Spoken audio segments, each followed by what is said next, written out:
¿Ya está? Bueno, listo. Bienvenidos a otra velada del Club de Traductores Literarios de Buenos Aires. Para los que no saben, nos reunimos 2 veces al mes. No, ya no, nos reunimos una vez al mes acá en el Centro Cultural de España, el segundo lunes de cada mes, con la idea de charlar un poco a propósito de cuestiones vinculadas a la traducción, ya sea desde una perspectiva técnica, ya sea desde una perspectiva más administrativa, si se quiere, para tratar cuestiones que estén vinculadas justamente con todas las cosas que tienen que lidiar los traductores en el momento de trabajar, tanto en la casa como después en relación con las editoriales y demás. Todas las actividades que hacemos acá en el Centro Cultural de España se graban, por eso lo de la cámara, y hay mucha gente que las ve tanto en el blog del Club de Traductores, al que se accede poniendo blog del Club de Traductores en Google, o si no en el sitio del Centro Cultural de España. Nosotros vamos a tener una charla informal como las que tenemos todos los meses, por lo tanto cuando llegue el momento de agrandar la discusión y se les pase la palabra a ustedes, esperen recibir el micrófono porque eso también se tiene que grabar para que la gente que después ve este material escuche la pregunta o escuche el comentario que van a hacer, si no queda una parte coja.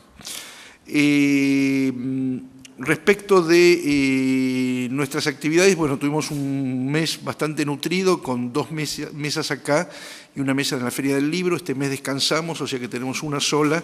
Y el mes que viene también, todavía no les puedo decir qué es lo que va a haber el mes que viene, porque lo que iba a haber el mes que viene pasó al mes de julio. Para el mes de julio tenemos a 2 traductoras que traducen a 4 manos, Teresa Arijón y Bárbara Veloc, que van a venir a contarnos un poco sobre cómo hacen ese trabajo a 4 manos, etcétera, etcétera. Lo que sí les paso el aviso, y no tiene nada que ver con el club, es la segunda actividad que tiene lugar acá el último jueves de cada mes, que es un ciclo nuevo que empezamos el mes pasado con Eduardo Estupía y que se llama Cómo se ordena una biblioteca / discoteca, que tenemos un invitado con el que charlamos a propósito de todo ese tipo de cuestiones. Y la idea básica en realidad es terminar hablando de libros y de discos, pero con la excusa del orden. Y se escuchan cosas bastante estrambóticas. En el blog en el sitio del Centro Cultural de España ya pueden escuchar, está colgada la entrevista esta que tuvimos con Eduardo Estupía. Nuestro invitado de este mes es Luis Chitarroni, así que me imagino que también habrá para divertirse. Respecto del día de hoy, lo tenemos a Pablo Llanera. Con Pablo hay muchísimas cosas que nos unen. Por un lado, la parte que tiene que ver con la literatura, por otro lado, el oficio periodístico, pero fundamentalmente la música. Esto no significa que estemos de acuerdo, significa que son cosas que tenemos en común. Lo digo por una discusión previa que estábamos teniendo sobre un pianista antes de... Tenemos el terreno común para el desacuerdo. Exactamente, pero es un terreno fértil. Sí. Pablo, aparte de ser escritor y ser periodista, él trabaja en ADN en La Nación, es también profesor en el Conservatorio López Buchardo de Historia del Jazz. Manuel de Falla. Manuel de Falla. Bueno, me equivoqué de prócer. De Historia del Jazz, si no me equivoco. Sí. Bueno, y de estética. Creo que le hiciste un favor creo que le hiciste un demérito a Manuel de Falla. A Manuel de Falla. Bueno, pero qué sé yo, vivía en Córdoba. Ya, no sabía. Pudo, digamos, ya se había equivocado previamente. Córdoba, Argentina, quiero decir. Espero que no haya ningún cordobés o que si hay algún cordobés se la aguante. Bueno, la cuestión es que la idea es que la charla de hoy va a vincular justamente las 2 cosas. El tema de la traducción, que también es otro punto más que nos une, y la música. Entonces, la idea es que Pablo comience a hablar y luego de eso yo lo voy a interrumpir y luego de eso ustedes nos van a interrumpir a nosotros. Pero todo va a estar muy pautado, como en una orquesta. Discursos interrumpidos, claro, como los de Benjamin. Gracias, Jorge, por la generosísima presentación y no menos generosa invitación. Es cierto que nos une, además nos conocemos hace una buena cantidad de años. Sí. Bueno, perdí la cuenta, pero hace bastante. Vos eras muy niño. No puedo decir yo era muy niño. Bueno, y vos eras joven. Yo era joven. Cuando Jorge me invitó y me dio, cosa que también agradezco, completa libertad para elegir el ángulo, por lo menos de esto primero que yo voy a decir, se me presentó, por supuesto, el dilema de si hablar como en mi tarea más de traductor en sentido estricto, es decir, de traductor de libros, hablar de la otra tarea, que ahora veremos en qué medida y de qué manera se puede concebir como traducción, que es la tarea de la escritura sobre música o de la crítica musical, o bien, que es la opción que elegí finalmente, una articulación de estas dos posibilidades. Entre otras cosas, porque cuando me puse a pensar un poco, una vez que decidí disolver el dilema y abordar los dos frentes, me di cuenta que en realidad se trataba de un único frente, porque en rigor vivo traduciendo. ¿Qué quiero decir con esto? No quiere decir solamente que traduzco para vivir, aunque también, o que vivo de la traducción, sino que la mayor parte del tiempo y la mayor parte de las actividades que realizo tienen que ver con operaciones que implican trasladar, ya verán, palabras, sonidos de una lengua a otra, ¿no? De ahí un poco el título de esta charla, esta idea de variedades de una experiencia del extrañamiento. Por supuesto que hay una diferencia decisiva, y ahora voy a avanzar un poco sobre esto, entre traducir un libro y traducir, acá entre comillas, o de manera más conjetural, traducir, por ejemplo, un concierto o una pieza musical a palabras. Son dos experiencias distintas, dos tipos distintos de traducción, cada uno con su particularidad. Dicho esto, me di cuenta después de que los textos que más interés tuve en traducir y aquellos que en general elegí traducir fuera de aquellos que me encargaron, bueno, la mayoría de ustedes son traductores, vos también, Jorge, y sabés que una gran cantidad del corpus de un traductor está hecho de piezas completamente ocasionales, muchas veces de libros que ni siquiera son literarios, pero algunas veces uno puede elegir qué cosas traducir. Cosas que uno ofrece a una editorial o cosas que milagrosamente la editorial le ofrece a uno y que coinciden con los intereses que uno tiene. Me acordaba de una idea de Valéry, que es bastante, en la que yo por lo menos me reconozco, que es, Valéry dice, todo aquello que me era fácil me resultaba indiferente y casi enemigo. Es decir, por alguna extraña perversión, siempre los textos que más me interesó traducir, y ahora hablo de textos específicamente literarios, son textos que presentaban algún tipo de dificultad. Y esa dificultad no es una dificultad de sentido.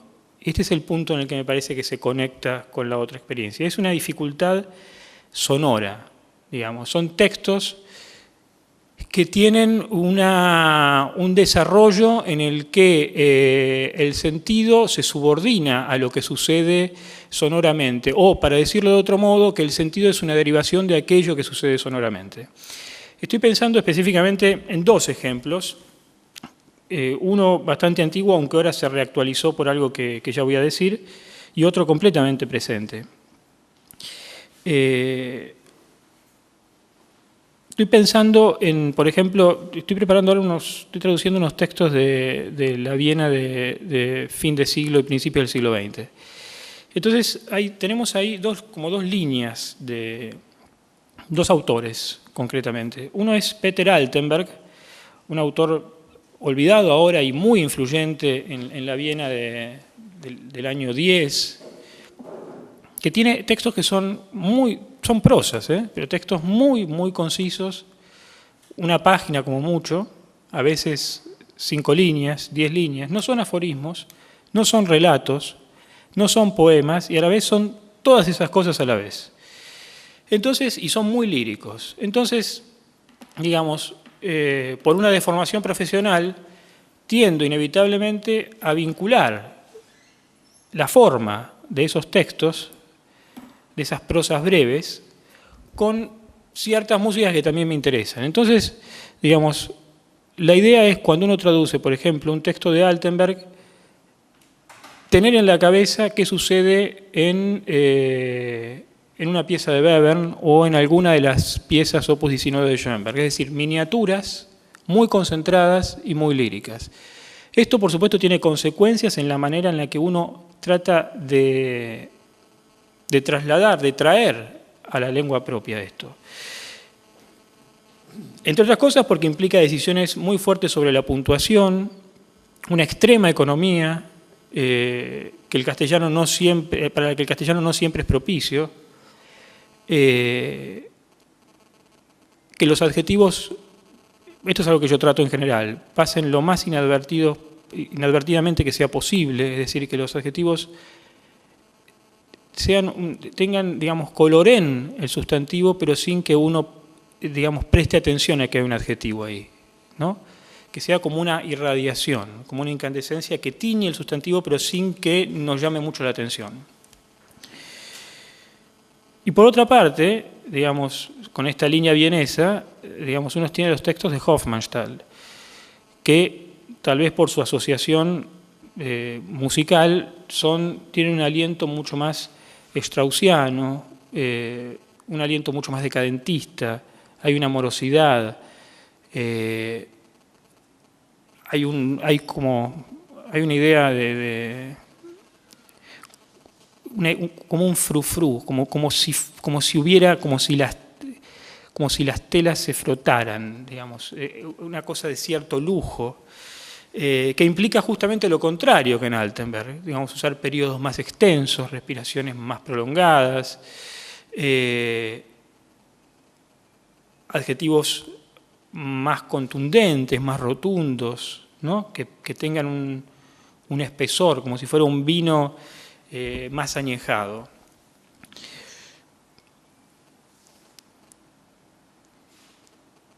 La otra gran experiencia que yo querría mencionar en este sentido no tiene nada que ver con los vieneses, sino que es la experiencia que tuve traduciendo a Jacques Kerouac. Yo traduje traduje un libro de Kerouac, una novela que se llama Big Sur, es una traducción que tiene ya muchos años, es del año 98. Y ahora estoy traduciendo otro texto de Kerouac que es Lonesome Traveler, viajero solitario. Antes de ver qué problemas específicamente plantea Kerouac, me gustaría hacer un señalamiento sobre, si me permiten, en qué punto siento yo que esto que yo decía, digamos, esta semejanza entre, por ejemplo, Altenberg y Schoenberg o Hofmannsthal-Strauss se manifiesta en términos justamente de extrañamiento. ¿Qué es lo que se termina extrañando? En primer lugar, como en toda traducción, el extrañamiento de una lengua, la original, que tiene que alienarse en otra. Luego, el extrañamiento de la lengua de llegada, y este es el punto que más me parece nos compromete a los traductores, que está forzada a naturalizar algo que le es ajeno, ¿no? Esto es algo que podemos discutir muy largamente. Yo soy de la posición que un texto traducido debería leerse como si hubiera escrito en el idioma en que lo leemos. Hay otros que tienen otras posiciones muy respetables, incluso, qué sé yo, recuerdo que Roberto Rasquela, cuando traduce e incluso cuando escribe sus propios textos, busca todo el tiempo una tensión entre estas dos lenguas, la de partida y la de llegada. Y en el caso del sonido puro, en el caso que me voy a referir por último, que es el caso del trabajo con una práctica de crítica musical o de escritura sobre música, una alquimia que vuelva inteligible algo que en principio no lo es. Ya voy a volver sobre esto, que es el sonido puro, es decir, el sonido sin significación, por lo menos verbal o irreductible a las teorías del signo conocidas. Vuelvo entonces a Kerouac. ¿Qué pasó con Kerouac? Y cómo uno podía, no sé si alguno de ustedes leyó a Kerouac, a mí, digamos, debo confesar que la llamada Beat Generation, Allen Ginsberg, la gente que transita por las autopistas de Estados Unidos, etcétera, no me importa nada, nunca me interesó en lo más mínimo, ni me interesa el vitalismo que hay detrás de eso, y mucho menos me interesa la literatura que derivó de la línea Beat. En general me parece abominable. Me parece que las peores cosas de la literatura, por otra parte, inscripto todo esto en una literatura como la literatura estadounidense, que salvo excepciones colosales, que no hace falta mencionar, tampoco me interesa especialmente. Entonces ustedes podrían preguntarse por qué tipo de flagelación yo elegí traducir a Kerouac, que es como el emblema de todo esto que aborrezco. También aborrezco a los lectores de Kerouac en términos generales. Y la explicación es el lenguaje. Kerouac no es contra todo lo que piensa la mayoría, o por lo menos una amplia mayoría. Hay una restringida minoría entre los que quiero mencionar especialmente a Héctor Libertela y a Ricardo Celarrayán, que fueron dos personas que en Argentina rápidamente se dieron cuenta, Néstor Sánchez también, que se dieron cuenta rápidamente qué era lo que importaba en Kerouac. Digamos, Kerouac no es un escritor de tramas.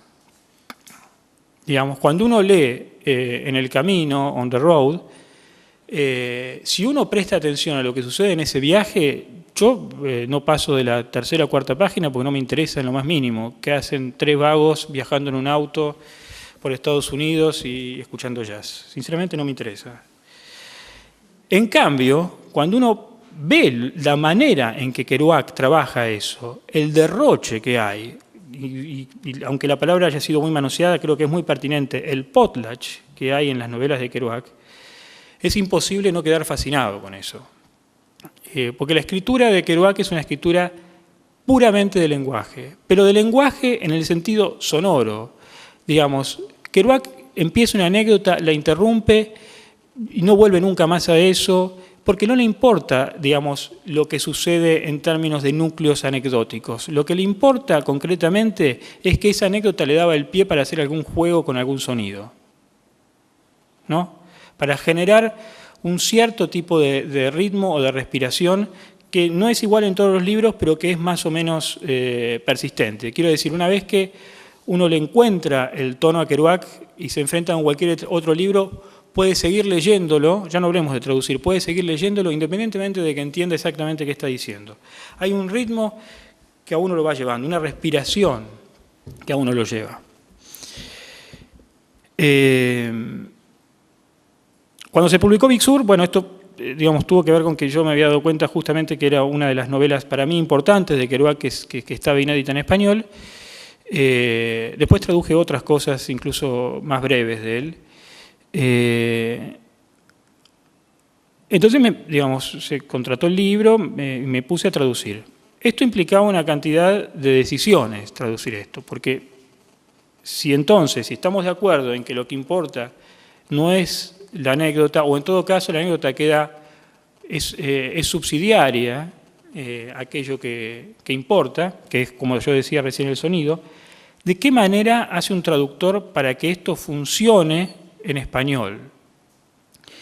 No puedo asegurar que yo haya conseguido que funcione, aunque lo intenté bastante, pero sí puedo decir por lo menos 3 o 4 cosas o 3 o 4 decisiones que tomé tratando de que funcionara.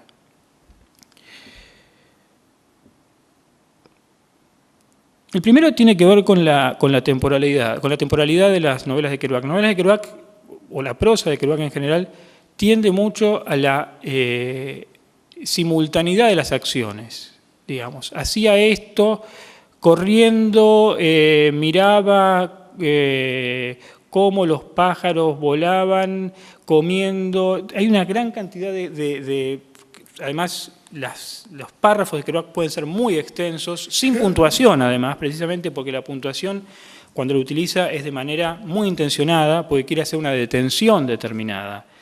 Digamos, no es una puntuación en un sentido convencional. Entonces, la primera decisión fue qué hacer. ¿Civilizamos este texto para que sea legible en español o mantenemos ese aparente salvajismo del original? La decisión primera fue mantener el salvajismo del original. Es decir, usar una puntuación que también en español sea completamente anómala y que aún pueda prestarse a confusiones. Las confusiones no eran deliberadas, no es que yo quería confundir al lector. En todo caso, trataba de reproducir la confusión que el lector del original podía tener. Esto tuvo que ver también con, por ejemplo, qué hacer con los gerundios. La terminación ing en inglés tal vez molesta menos que la terminación nd en español, en castellano. Pues bien, yo decidí que esa correspondencia se mantuviera hasta el final, y de hecho cuando salió la reseña, cuando salió la novela, hubo una reseña que hizo Beatriz Viñoli, una poeta muy buena, rosarina, donde objetaba un poco este abuso del gerundio, que lejos de ser, podía considerarse un defecto sin duda, pero en todo caso fue un defecto del que yo era consciente, fue algo deliberado. Esto me aseguraba en principio, por lo menos, la idea de este presente continuo, en el sentido más literal de la palabra, ¿no? Una especie de acumulación o de montaña de acciones que suceden al mismo tiempo. Otro problema que se presentó es el uso de guiones en buena parte de los libros de Kerouac, por lo menos en Big Sur y en libros posteriores, en Pic también los usa, en Lonesome Traveler los usa. No lo usa tanto en artículos periodísticos, pero en las crónicas o en las novelas sí. Estos guiones no son los guiones de diálogo, digamos, son guiones largos, pero que cumplen la función de una puntuación fuerte. Ahora bien, tampoco son un punto seguido o un punto y aparte, porque muchas veces Kerouac pone un guión largo y sigue con minúscula, y cierra ese guión largo, y sigue con otra cosa, o sigue con la misma. Entonces, claramente esos guiones son guiones de respiración, son pausas que él introduce, pero que no introducen ni parentéticas ni nada por el estilo. Son pausas que él cree necesarias en el texto. Si ustedes ven la mayoría de las traducciones que hay de Kerouac, ninguna de las traducciones al español, que yo sepa, preservó esos guiones. Esa fue otra decisión un poco temeraria. ¿Qué hacer? Porque entonces, si ustedes ven el texto está plagado de esos guiones, que en español no quieren decir nada. El caso es que en inglés tampoco quieren decir nada. Entonces, ¿por qué convertir esos guiones en puntos, en punto y coma, en 2 puntos? ¿Qué necesidad? Entonces, preservé esos guiones. Y lo estoy haciendo ahora en esta nueva traducción que les estoy diciendo, la de Lonesome Traveler. También decidí preservar estos guiones respiratorios o rítmicos, si me permiten llamarlo así. Entre esas dos cosas, digamos, la música kerouaciana empezaba de alguna manera a encontrar una ligera correspondencia en español. Otro punto también muy considerable eran las cuestiones lexicales, las cuestiones más léxicas, digamos, qué hacer con determinadas palabras. Esto es algo que no compete solamente a Kerouac, sino que tiene que ver con cualquier traducción que se hace al castellano del inglés. Pero concretamente yo recuerdo que se me presentó como a cualquiera que sea traductor, qué hacer, por ejemplo, cuando se traduce un texto del inglés y aparece el verbo to fuck.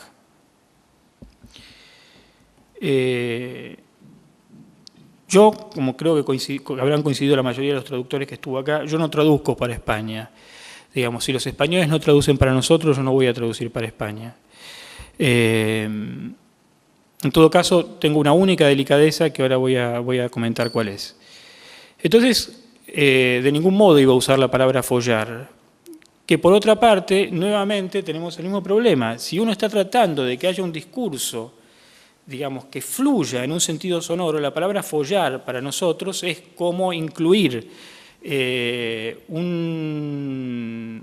un sonido de música futurista o un taladro de Jacinto Scelsi en una sinfonía de Haydn.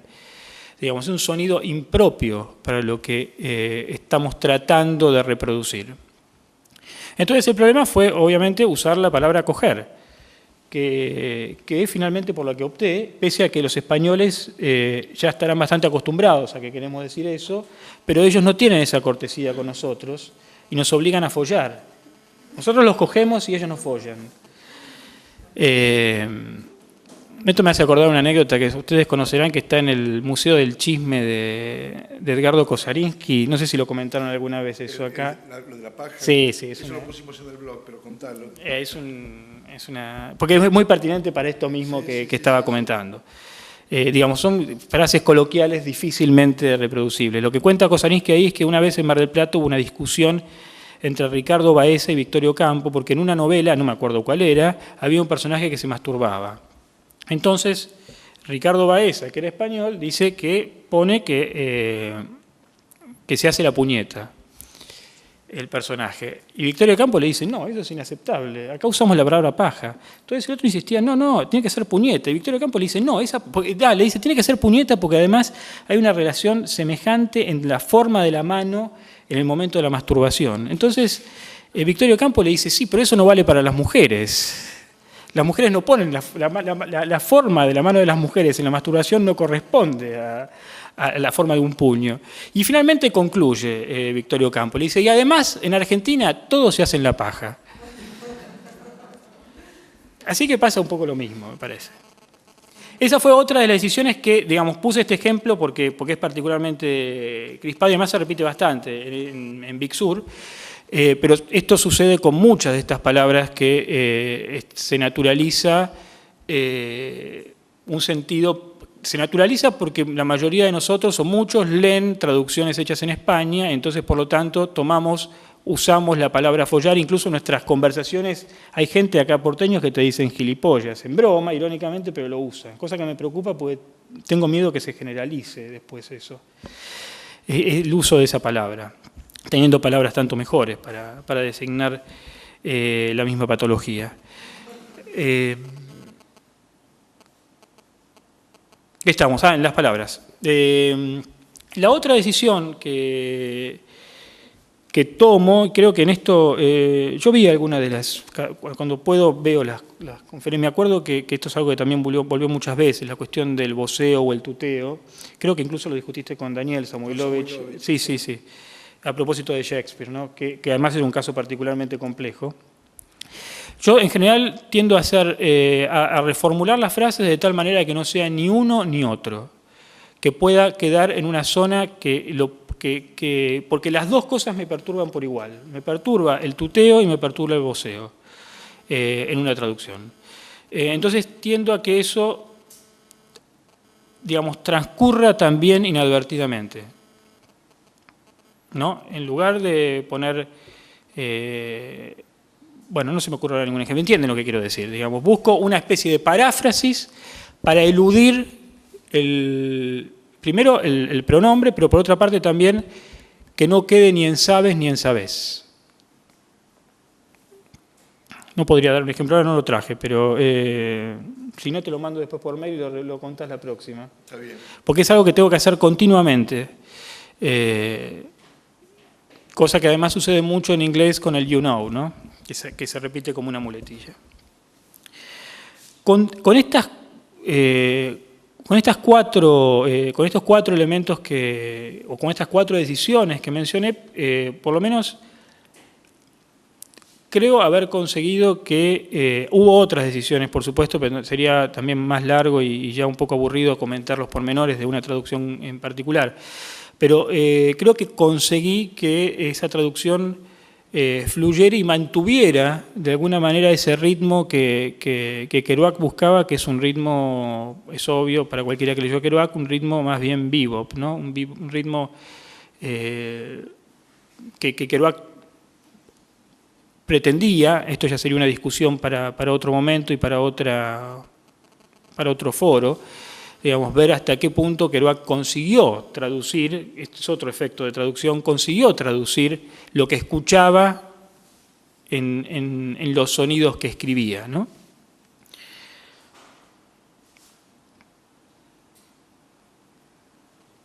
Me acordaba después, así como les comentaba hace un rato la frase de Valéry, hay una frase de Walter Benjamin que para mí siempre es como un moto, una especie de lema que me acompaña.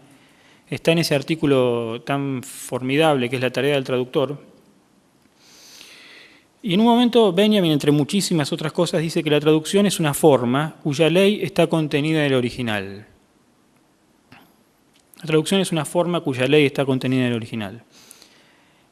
Esto vale tanto para lo que estaba comentando recién, digamos, creo que finalmente la ley del original es la que rige la traducción también, no hay una ley propia de la traducción,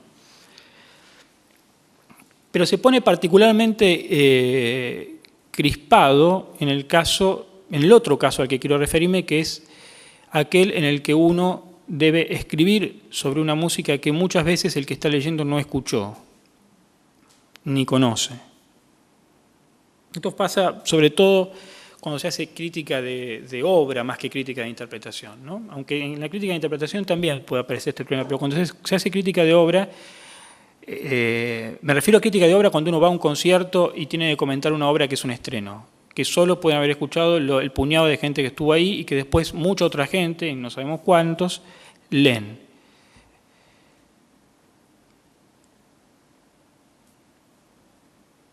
Entonces el problema que se plantea acá es el problema específicamente del discurso sonoro,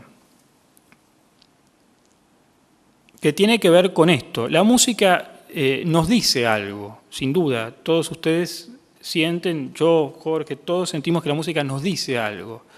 El problema es que no podemos decir qué nos dice la música. Es decir, se entiende y no se entiende. Esta es una idea que Adorno, digamos, desarrolló de manera muy penetrante.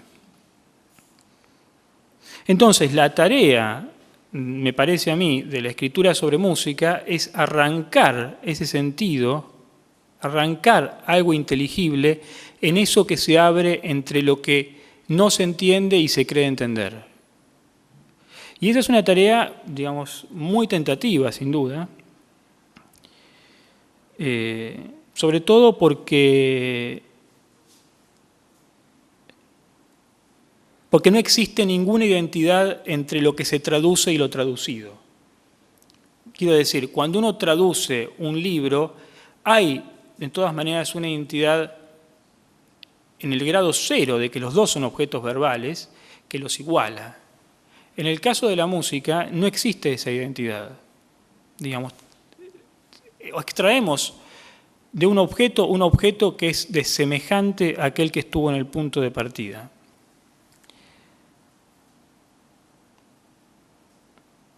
Entonces, por lo menos la ilusión o la trampa que yo mismo me hago es que efectivamente yo no puedo traducir lo que sucede en esa música, pero sí puedo traducir o intentar hacerlo la experiencia de esa música. Es decir, entonces, la conclusión de esto sería que traducir una música en palabras implica traducir una experiencia en la que se cifra un sentido posible, ¿no? Insisto, por lo menos es una ilusión o una superstición con la que yo trabajo, porque si no creyéramos en eso, lo que escribimos sobre música, y acá por lo menos está Jorge y está Gustavo que lo hacen, tendríamos que renunciar a la tarea, porque seríamos como impostores, que estamos haciéndole creer a los demás que transmitimos algo en lo cuya transmisión resulta inverosímil para nosotros mismos.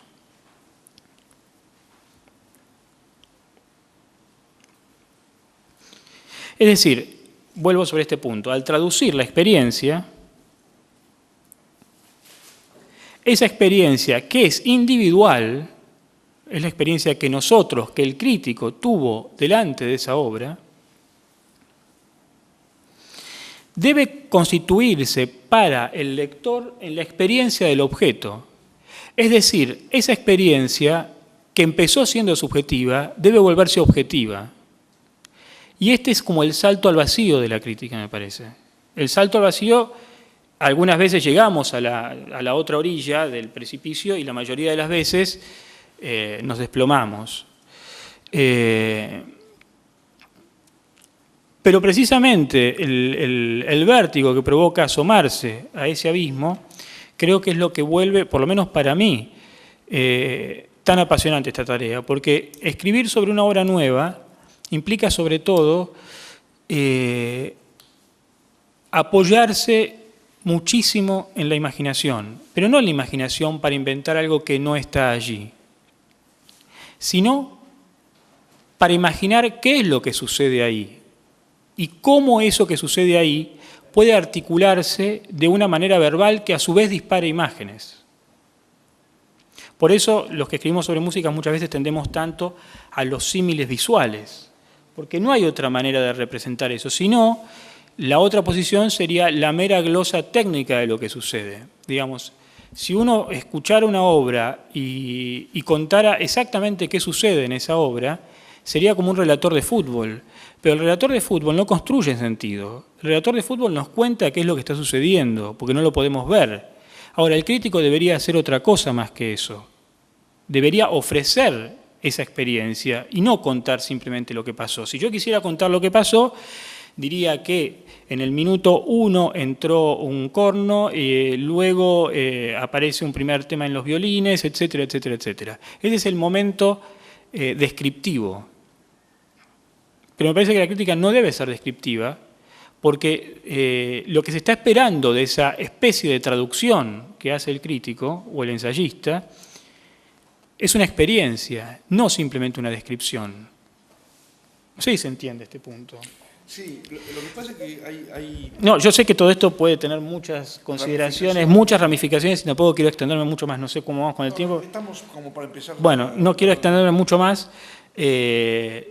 Digamos, lo último que quiero decir es que si uno se pone desde una posición fuertemente formalista, digamos, la vieja posición de Edward Hanslick, un ensayista que escribió un libro, un tratado muy interesante que es de lo bello en la música, un libro de 1850, que es como el credo del formalismo musical, digamos, la idea de que la música no son más que formas sonoras en movimiento. Si uno se pone en esa posición, efectivamente, cualquier cosa que uno haga escribiendo sobre música va a decir más de uno mismo que del objeto, inevitablemente, porque ese objeto es absolutamente irreductible. Ahora bien, yo creo que la posición formalista tiene un punto de verdad, pero creo que la música está diciendo otras cosas, como yo comentaba recién. Hay otras cosas que están cifradas ahí, que sin duda, como decía Adorno, son enigmáticas. Entonces la clave de todo esto es ver cómo podemos decir algo sobre eso sin disolver ese enigma. Porque si disolvemos el enigma, estamos traicionando la experiencia del objeto, que es de por sí enigmática, porque se basa en esto que yo les decía recién, que cuando uno escucha música, se dice y no se dice. Nos dice algo y no nos dice nada. Entonces, en ese vaivén me parece que es donde hace equilibrio el crítico traductor. Perdón, no quiero... No, lo que pasa es que, te digo, desplegaste la cosa y abriste tantas puertas al mismo tiempo que va a ser difícil, me parece, encauzar un poco la discusión. Perdón. No, está perfecto. Yo empezaría por el final. Bien. La primera cosa es que cuando nosotros escuchamos música, generalmente existe, antes que nada, una serie de condicionamientos culturales que tenemos que nos indican que cuando se trata de, por ejemplo, una tonalidad menor, la cosa es triste, si la tonalidad es mayor, la cosa es alegre o festiva o una cosa por el estilo. Bueno, este es un ejemplo realmente muy berreta, pero que me parece que es muy claro. Frente a determinado tipo de cosas, nosotros ya tenemos la sensación de que ahora viene lo triste, ahora viene lo alegre, ahora viene el misterio. Básicamente siempre la música trabaja sobre esas bases. Ahora, esas bases no necesariamente hacen que lo menor sea triste, lo mayor sea alegre y determinado tipo de sonidos tengan que ver con el misterio, sino que son condicionamientos culturales a los cuales nos hemos acostumbrado, de la misma manera que nos acostumbramos a ir al teatro y ver a unos tipos que están delante de nosotros como si no hubiera una pared. La cuarta pared, en definitiva, no existe. Somos nosotros que nos quedamos callados viendo lo que hacen esos tipos ahí. Es una codificación más. Entonces, ahí ya hay un punto que, si uno obedece o desobedece, está condicionando la mirada. Mucho más interesante y mucho más complicado también tiene que ver una polémica. Estoy tratando de acordarme el nombre del musicólogo. Hay un musicólogo francés que en el siglo XVIII escribió un gran tratado muy problemático. Lévi-Strauss después se ocupó de él, no me acuerdo el nombre del tipo ahora, donde planteaba justamente si la música tenía justamente un sentido, si estaba contando algo, si estaba diciendo algo. Voy a recurrir a Duke Ellington y decir que Duke Ellington decía que, por ejemplo, cuando le ponían título a las canciones, cuando él le ponía título a las canciones que componía, tanto solo como con Billy Strayhorn, siempre tenía que ver con algo que habían visto. Entonces, Old Man Blues era un viejo que habían visto en un callejón y se les ocurrió una melodía determinada y ahí terminaba la canción. O un montón de otras cuestiones que también están vinculados con eso. O sea, nuevamente, si la música puede ser figurativa o no es figurativa, si está de alguna manera aludiendo a algo que es corroborable por medio de los sentidos, o si es una pretensión inusitada que nosotros tenemos. Doy un último ejemplo dentro de esta misma cuestión, que es uno que a mí siempre me gusta. Hay un compositor inglés que a mí me gusta mucho, que se llama Ralph Vaughan Williams. Vaughan Williams tiene una pieza para violín que se llama The Lark Ascending, el ascenso de la alondra.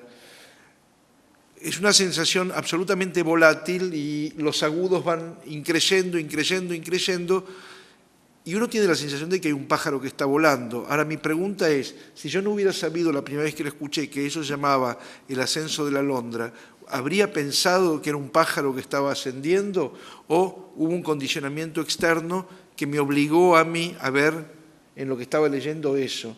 Entonces, ahí hay un problema que tiene que ver con que justamente cuando uno tiene un texto para traducir, más allá del sentido o más allá del sonido que ese texto te presente, vos tenés una guía. En el caso de la música prácticamente no tenés ninguna, salvo que la codificación sea absolutamente remanida, machacona y exista previamente.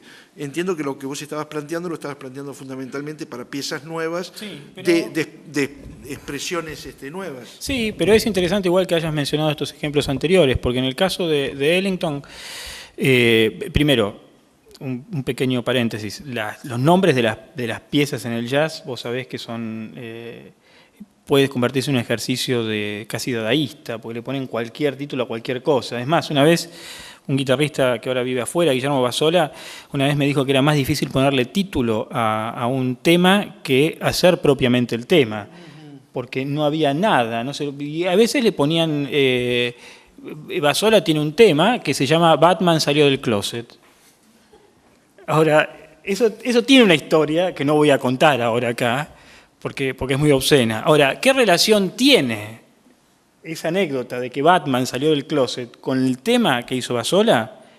Es algo que es una construcción. No hay una relación, digamos, de contigüidad entre esas dos cosas. Como tampoco la hay, por ejemplo, en la Sinfonía Fantástica de Berlioz.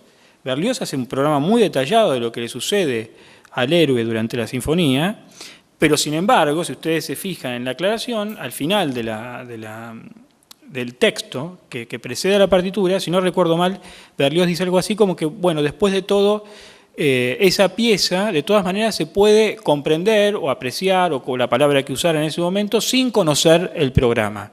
¿Qué quiere decir esto? O que la música es autosuficiente y por lo tanto no necesita el programa, o que el programa está tan evidentemente cifrado en la música que lo vamos a entender igual. Yo creo que Berlioz quería decir lo primero, porque lo segundo implica un optimismo mimético que Berlioz de ninguna manera podría haber aceptado. Digamos, la idea de que una pieza orquestal puede reproducir las peripecias de un personaje. En el otro extremo, me acuerdo de una idea de Schumann, cuando comentó las canciones sin palabras de Mendelssohn, decía algo así que esas canciones eran tan... yo no me acuerdo cuál era la palabra, pero supongamos que usara la palabra expresivas, que a partir de ellas podía reescribirse ese poema ausente que no conocíamos. Es decir, como si uno escuchando la canción sin palabras de Mendelssohn pudiera escribir el poema que había estado idealmente en el origen de esa canción. ¿Te das cuenta? Ese ya es como el punto máximo de optimismo representativo de la música y a la vez una idea, digamos, muy típica del romanticismo de que hay una unificación de las artes, ¿no? Entonces, por lo tanto, en el fondo daría lo mismo escuchar la canción sin palabras de Mendelssohn que leer el texto que estuvo hipotéticamente en el origen de esa canción, porque son intercambiables, no habría necesidad de traducción, ¿no? En cuanto a lo que vos mencionabas de las tonalidades mayores y menores, me parece que eso tiene que ver con la idea también de la teoría de los afectos y demás. Estoy de acuerdo, digamos, que la convención indica que una tonalidad menor o un modo menor predispone a un ánimo un poco más meditativo o melancólico. Ahora bien, si uno, por ejemplo, lástima que no lo traje, hoy no sabía que ibas a preguntar esto, Nattier, un musicólogo belga, si no recuerdo mal, publica en Francia, pero creo que es belga Nattier, ¿no? Bueno, tiene todo un cuadro con cómo distintos músicos y musicólogos, qué atributos le dieron a las distintas tonalidades. No hay coincidencias. Por lo tanto, tampoco entre ellos mismos había un acuerdo sobre qué efecto podía disparar una tonalidad determinada. Y por otra parte, como dijo Schubert, yo no conozco ninguna música alegre. Bueno, la otra parte, la primera, la que resulta más fácil en todo caso de discutir, es la que tiene que ver con todo lo que vos hablabas, que yo lo pondría más en el terreno de la prosodia antes de que cualquier otra cuestión. Sí. Vale decir, todas las lenguas tienen una determinada prosodia y los escritores muchas veces producen algún tipo de transgresión a esa prosodia, y si no le producen una transgresión a esa prosodia, por lo menos aquellos que podrían ser calificados como estilistas tienden de alguna manera a plantar anomalías que después, uno de los problemas graves que encuentra un traductor, tiene que ver justamente con ver en qué medida esas anomalías deben ser respetadas cuando uno las traduce, o en qué medida esas anomalías deben ser planchadas, para decirlo de alguna forma, corregidas, etcétera, etcétera. Acá hay una cuestión que me parece tiene que ver también con un dato totalmente mercantil y que estaría de alguna manera tergiversando o ensuciando todavía más todo esto que estamos diciendo. Y es que normalmente, salvo que uno traduzca por placer, cosa que es perfectamente lícita, existe también la posibilidad de tener que traducir con plazos. Sí. Y el punto está que si un escritor para escribir una página se tomó de pronto 2 semanas, uno debería considerar que los 15 minutos que en una de esas le va a asignar no son suficientes para entender plenamente la manera en que está funcionando intrínsecamente ese texto. Cuando digo esto quiero decir, bueno, con los clásicos, que son libros que han sido recontra traducidos 50 millones de veces, uno encuentra que muchas de las traducciones que existen son básicamente interpretaciones, pero en todos esos clásicos siempre hay puntos de fuga, problemas que no entran dentro del sistema, momentos en los cuales no se puede justamente normalizar las cosas sin ser chambón. Cuando digo esto quiero decir que así como existe este problema que se plantea en donde una tonalidad desde el punto de vista de la crítica musical no necesariamente va a ser uniformemente considerada, también existen problemas en los libros, en los textos, en los cuales puede haber muchísimas alternativas y muchísimas interpretaciones. Justamente a veces se trata de pavadas, pero pavadas que han producido realmente enciclopedias. Sí. El otro día estaba leyendo justamente en una parte de Madame Bovary hay un juego, supuestamente que es el juego del pulgar. Bueno, yo leí exactamente cerca de 52 interpretaciones posibles hechas por franceses. Ya no entremos en el terreno de la traducción. 52 interpretaciones posibles hechas por franceses sobre a qué se refería con lo del juego del pulgar, porque no hay registro del juego del pulgar en ninguna parte. Entonces, frente a ese tipo de cuestiones, ¿qué hace un traductor? ¿Se pone nota al pie además o no? ¿Perdón? Te pregunto a vos si se pone nota al pie o no. Yo adoro las notas al pie. Y realmente estoy muy a favor de las notas al pie, sobre todo en libros que están planteando las cosas en términos de una realidad que ya no es la nuestra, para tratar de reponer por lo menos un poco del universo cultural, un universo cultural que nos resulta totalmente ajeno y que a veces puede llegar a ser muy significativo. Yo no digo que hay que poner notas al pie de absolutamente todo, sí, pero digo que en algunos casos la nota al pie realmente resulta reveladora de qué es lo que se está diciendo cuando se trata de una cultura que nos es totalmente ajena y que ni siquiera está temporariamente cercana a nosotros. Cuando las palabras ya no significan lo mismo, cuando traducir un texto del siglo XIX, XVIII o XVII no se puede hacer simplemente buscando en un diccionario de esta época, sino que tenés que consultar en diccionarios contemporáneos al texto en el que estaban planteando. Entonces, vos planteaste una cantidad de cuestiones prosódicas que me parecen muy interesantes, justamente porque tienen que ver con contemplar cómo estaba funcionando el escritor y al mismo tiempo contemplar también o tratar de remedar, si se quiere, determinado tipo de efecto que va a terminar siendo el estilo del escritor, aun cuando haya una parte de sonido que se vaya a perder o haya palabras que por ahí no pasen. Por eso yo había usado que lo usé en realidad para la tarea más del ensayo musical o de la crítica musical, de la reproducción de una experiencia, que es lo que lo que yo por lo menos aspiro en el caso de cualquier traducción, es reproducir la experiencia del original, que el que lee tenga esa experiencia original. Por supuesto que la idea de experiencia acá se vuelve inasible, no lo niego, y merecería también una charla completa.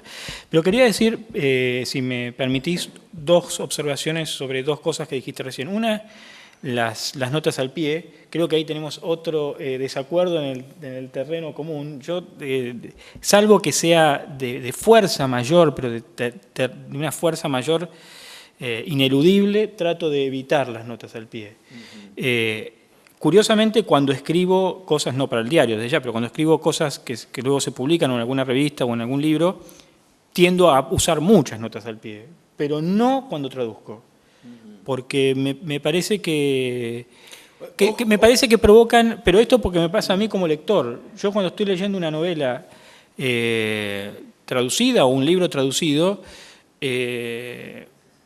no miro las notas al pie o agradezco cuando están al final, porque en esos casos yo puedo ir y revisar luego todo eso. Porque además, en el fondo, casi todo merecería una nota al pie si uno se pone estricto. Es inagotable. Para mí sería inagotable, porque vos podés poner una nota al pie sobre el juego este que me decías del pulgar. Es perfectamente comprensible. Además, también hay que ver la época de cada texto. No es lo mismo traducir El paraíso perdido de Milton que traducir una novela de Paul Auster, ¿no? Me parece que hay una cantidad de supuestos que el que lee una novela de Paul Auster, pobre de él, los tiene, y el que lee El paraíso perdido de Milton ha perdido muchos de esos supuestos que era de la época. Eso lo entiendo, o La Divina Comedia o cualquier cosa. Pero en general lo que pasa es que me parece que si uno se pone... tal vez sea una precaución mía, porque si yo me subiera a esa neurosis de la nota al pie, todo merecería una nota al pie, porque entonces tendría que aclarar, no, el efecto que acá está buscando o lo que hace Kerouac es hacer un juego de palabras entre estas dos cosas, Kerouac o quien sea. Entonces, no tiene fin. Y no, es que hay una cuestión acá. Uno está acostumbrado muchas veces a la nota al pie donde dice juego de palabras intraducibles. Esa es típica, sí. No, yo no me refiero a ese tipo. Bueno, ahí, digamos, yo por ejemplo esas no las pongo, yo creo que no está bien, porque si es un juego de palabras intraducible, que lo arregle o que devuelva la traducción y se dedique a otra cosa. Porque... Yo pienso que el lector se merece saber eso. O sea, es una linda información. Perdón, ahí. Pienso que el lector se merece. Espera un segundito porque ya tuvimos varias quejas de Cristina Kirchner que no escucha bien una parte y nos van a cerrar. Así. No estuve tomando clase de cómo agarrar el micrófono. No, lo que digo es que me parece que lo que el lector se merece es una traducción.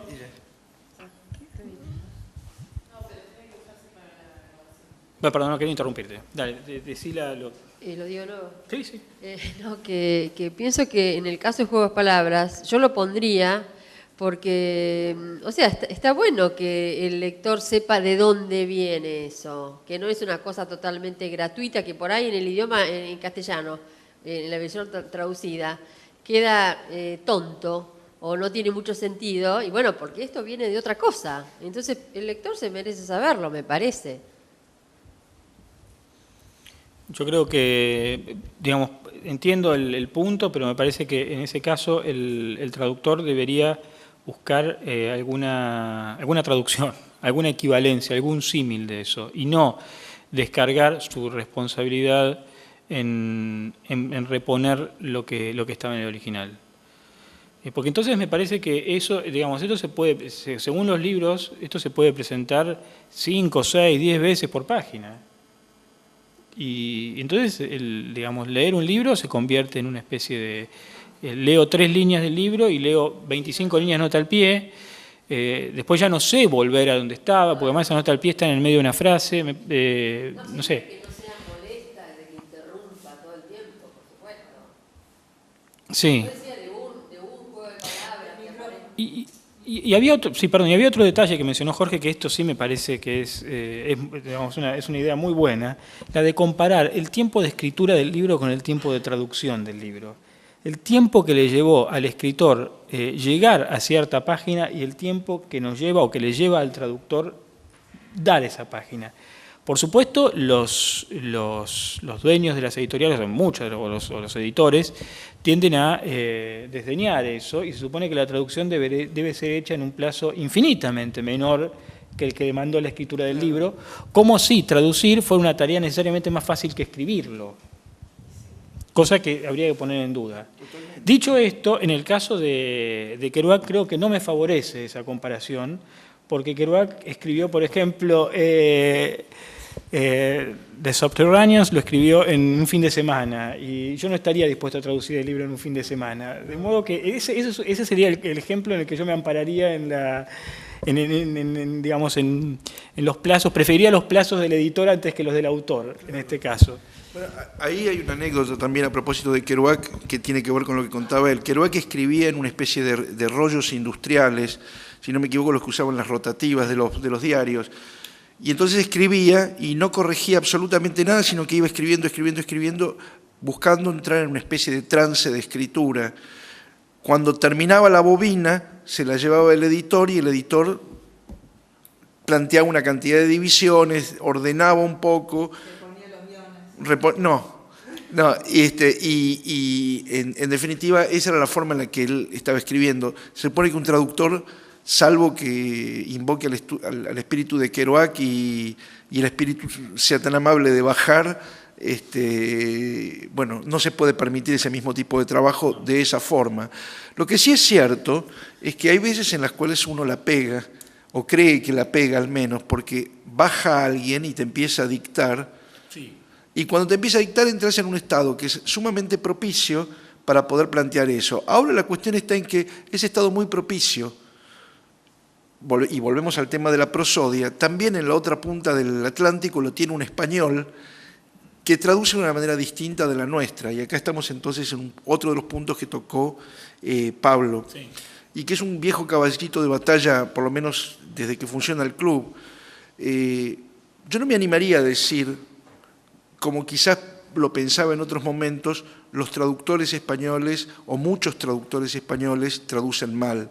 Lo que me animaría a decir es que la prosodia del español de España respecto a la de América es tan diferente en este punto, tanto más de lo que se quiere ver, que muy probablemente lo que a nosotros nos entra bien por el oído y a ellos les entra mal, tiene su correlato con lo que pasa cuando ellos traducen y nosotros escuchamos también.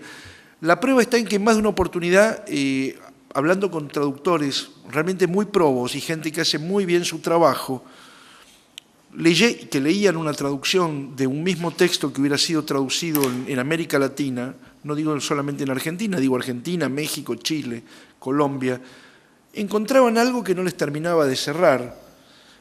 y que cuando ellos daban su versión, nosotros encontrábamos algo que no nos terminaba de cerrar. Entonces ese tema de la prosodia no es un tema menor, porque así como entre individuos de una misma provincia lingüística puede llegar a haber variaciones, cuando cambiamos de país las variaciones son mayores, pero cuando cambiamos de hemisferio, ahí ya directamente son catastróficas. Probablemente el error, más allá de las cuestiones netamente industriales del asunto, o comerciales del asunto, no pasa por